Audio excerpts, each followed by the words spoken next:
Hello everyone, welcome to my YouTube channel. In this video, I will teach you how to identify covalent compound and ionic compound. यदि आज तक अभी तक आपने नहीं सीखा है कि आयनिक कंपाउंड क्या होता है, कोवेलेंट कंपाउंड क्या होता है, तो मैं 100% गारंटी देता हूं कि आज से इस वीडियो को देखने के बाद आपका आयनिक कंपाउंड क्या होता है, कोवेलेंट कंपाउंड क्या होता है और इनमें अंतर क्या होता है, आप 100% समझ पाएंगे। तो चलिए वीडियो को स्टार्ट करते हैं। सबसे पहले मैं आपसे एक क्वेश्चन पूछना चाहता हूँ कि जो यहाँ पे लिखा है NaCl, ये आयनिक कंपाउंड है या कोवेलेंट कंपाउंड है।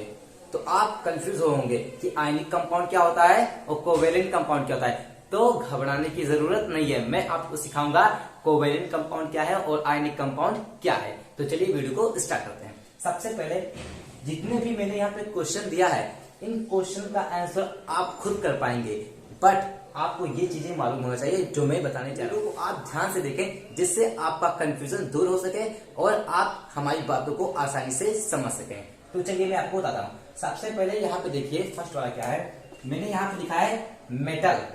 ठीक है, पहला आइटम क्या होना चाहिए, मेटल, और दूसरा आइटम नॉन मेटल।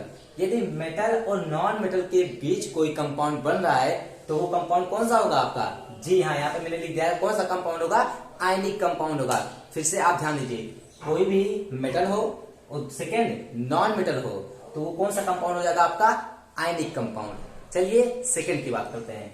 आपका सेकेंड में क्या होना चाहिए, नॉन मेटल और नॉन मेटल। यदि नॉन मेटल और नॉन मेटल के बीच कोई बॉन्ड बन रहा है तो वो कौन सा बॉन्ड हो जाएगा, कोवेलेंट बॉन्ड हो जाएगा। चलिए मैं आपको समझा रहा हूं, आपका कंफ्यूजन ये होगा कैसे हम ये जान पाएंगे कौन सा मेटल होगा कौन सा नॉन मेटल होगा, है ना ये कंफ्यूजन, बिल्कुल नहीं होगा। चलिए मैं आपको ट्रिक देता हूं कैसे आप ये समझ पाएंगे कि ये मेटल है ये नॉन मेटल है।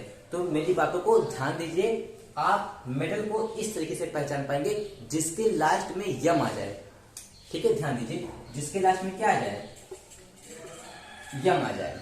मैंने यहाँ पे लिख दिया है जिसके लास्ट में यम आ जाए वो आपका हो जाएगा मेटल। जैसे lithium, magnesium, sodium, potassium, स्केडियम, vanadium, chromium, ये सब क्या होते हैं आपके, जी हाँ, ये सब आपके मेटल होते हैं। और इनके अलावा जिसमें यम ना हो वो आपका क्या हो जाएगा, नॉन मेटल हो जाएगा। जैसे क्लोरीन, फ्लोरीन, ब्रोमीन, आयोडीन। ठीक है, ये सब क्या होते हैं आपके, नॉन मेटल के कैटेगरी में आते हैं। तो अब हम ये चीजें समझ गए होंगे, आप लोग ये चीजें समझ गए होंगे।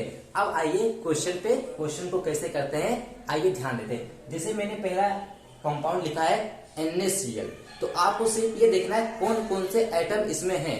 तो यहाँ पे क्या है, सोडियम, यहाँ पे क्या है, क्लोरीन, तो जिसमें आ जाए सोडियम, यम आ गया तो इसमें आ गया मेटल है, तो मेटल प्लस नॉन मेटल, तो metal plus non metal ionic compound. तो ये आपका क्या हो जाएगा, जी हाँ, यह हो जाएगा आपका आयनिक कंपाउंड। चलिए दूसरा देखते हैं।